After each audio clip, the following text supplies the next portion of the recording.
गं गणपतये नमो नमः। श्रीमद् वाल्मीकि रामायण उत्तरकांड 26वां सर्ग। रावण का रंभा पर बलात्कार करना और नल कुबेर को रावण को भयंकर श्राप देना। जब सूर्य अस्ताचल पर चले गए तब पराक्रमी दशग्रीव अपने सेना के साथ कैलाश पर रात को ठहर जाना उचित समझा। उसने वहीं छावनी डाल दी। फिर कैलाश के समान श्वेत कांति वाला निर्मल चंद्रदेव का उदय हुआ। उसके नाना प्रकार के अस्त्र से सुसज्जित होकर निशाचर की विशाल सेना गाढ़ निंदा में निमग्न हो गई।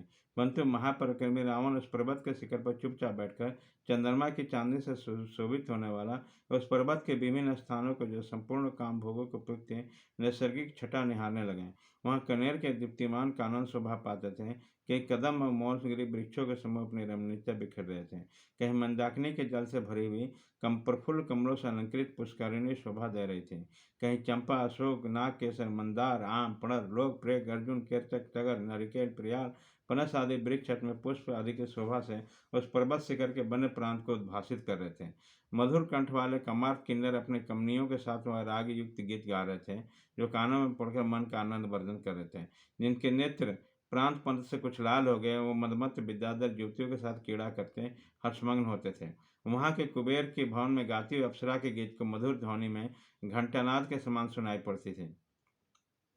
बसंत ऋतु के सभी पुष्पों के गंध से युक्त वृक्ष हवा के थपेड़े खाकर फूलों की वर्षा करते हुए समूचे पर्वत को सुवासित कर रहे थे।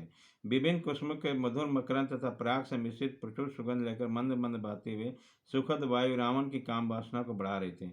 संगीत की मीठी थान भीटी भीटी पुष्पों की शब्दती शीतल वायु का स्पर्श पर्वत के रमणीयता आदि आकर्षक गुण रजनी के मधुबेला चंद्रमा को उदय उद्दीपन के इन सब उपकरणों के कारण वह महापरिक्रमी रावण काम के अधीन हो गया और बारंबार लंबी सांस खींचकर चंद्रमा को देखने लगा। इसी बीच में समस्त अप्सराओं में श्रेष्ठ सुंदरी पूर्ण चंद्रमुखी रंभा दिव्य वस्त्राभूषण से विभूषित होकर उस मार्ग से आ निकली।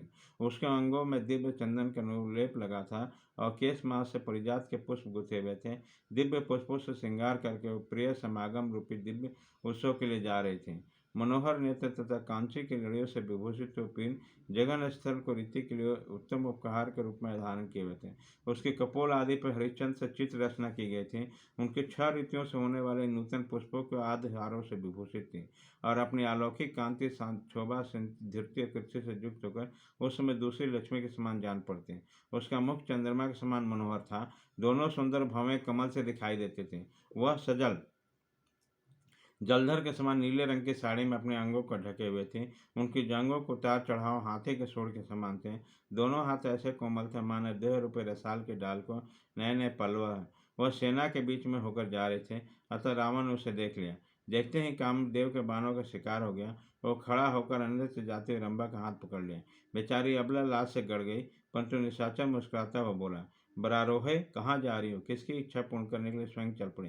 किसके भाग्योदय का समय आया जो तुम्हारा उपभोग करना चाहेगा? कमल और उत्पन्न की सुगंध धारण करने वाले तुम्हारे इस मनोहर मुखारबिंद का रस अमृत का भी अमृत है। आज इस अमृत रस का आस्वादन करके कौन तृप्त होगा?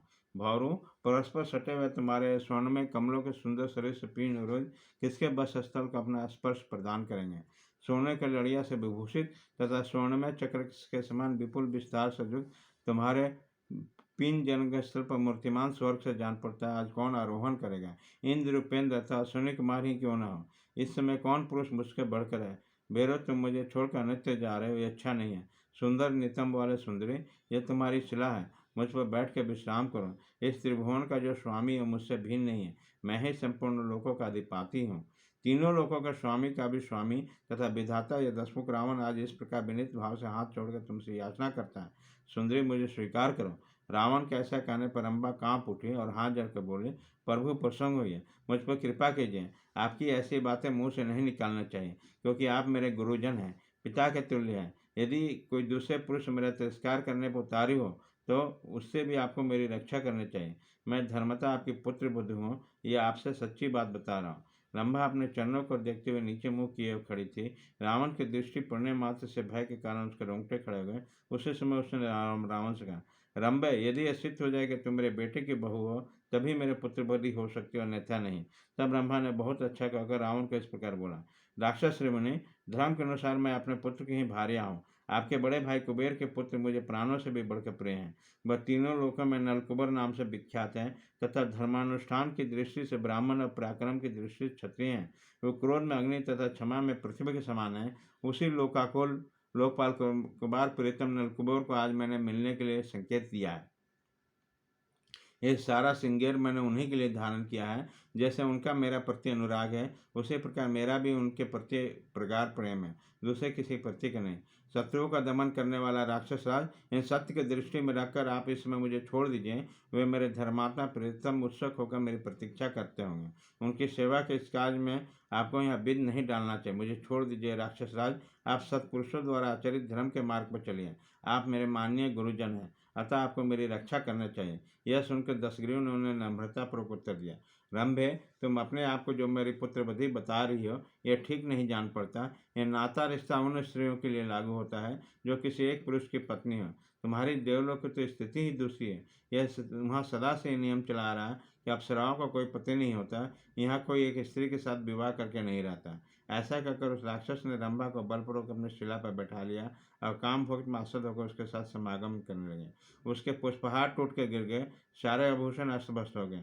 उपभोग के बाद रावण ने रंभा को छोड़ दिया। उसकी दशा इस नदी के समान हो गई, जैसे किसी गजराज ने कीड़ा करके मत डाला हो। वह अत्यंत व्याकुल हो गया। वेदी बंद टूट जाने पर उसके खुले हुए केस हवा में उड़ने लगे। उसका श्रृंगार बिगड़ गया, कर पल्लव कांपने लगे। उसको ऐसी लगती थी मानो फूलों से सुगंधित होने वाली लता को किसी ने हवा में झकझोर दिया। लज्जा और भय से कांपती हुई नलकुबेर के पास गई और हाथ जोड़कर उसके पैरों पर गिर पड़े।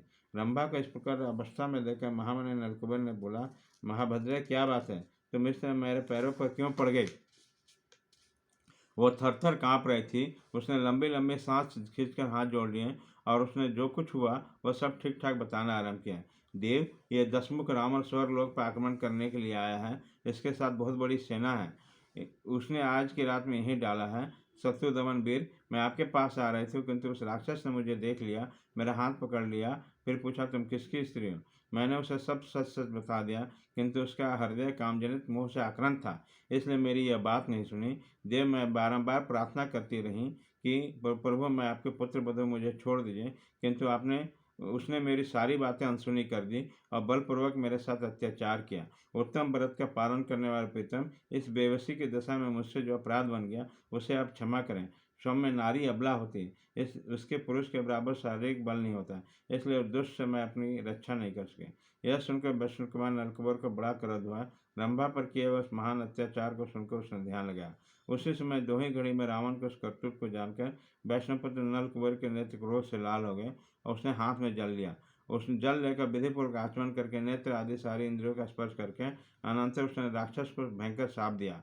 वह बोले, भद्र, तुम्हारी इच्छा न रहने पर भी रावण ने तुम पर बलपूर्वक अत्याचार किया, अतः आज से दूसरे किसी ऐसी स्थिति से समागम नहीं कर सकता जो उसे चाहती नहीं। यदि वह काम पीड़ित होकर उसे न चाहने वाले युवती पर बलात्कार करेगा तो तत्काल उसके मस्तक के 7 टुकड़े हो जाएंगे। नल कुबेर के मुख से प्रज्वलित अग्नि के समान दग्ध कर देने वाली सांप के निकलते ही देवताओं के दुदंबिया बन उठे और आकाश से फूलों की वर्षा होने लगी।